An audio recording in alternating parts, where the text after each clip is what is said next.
as you can see, we're all set up here, ready to go. So let's start turning. And when it comes to the finishing, we're going to be rag and bone browns, oil and wax finish.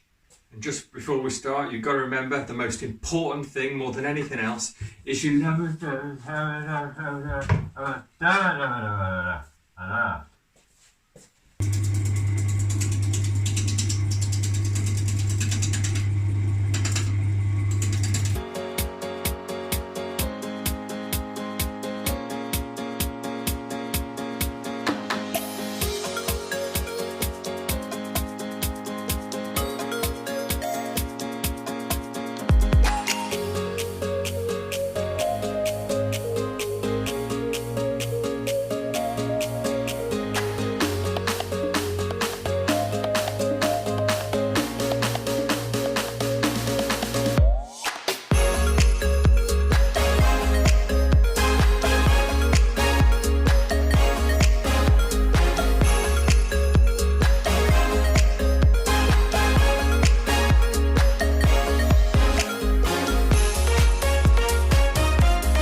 Okay, here's the rag and bone brown oil wax finish.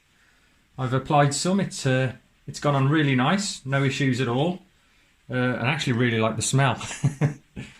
So we'll turn that on a slow speed now and see how it comes out. Well, there we go. That's actually turned out really nice. It's a really nice wax. I think give that 5 minutes and I'll let it dry and give it a final buff. Oh, I missed a bit there. I think that's turned out really well. It's a good wax. I'm very impressed with it. Thank you very much, Keith.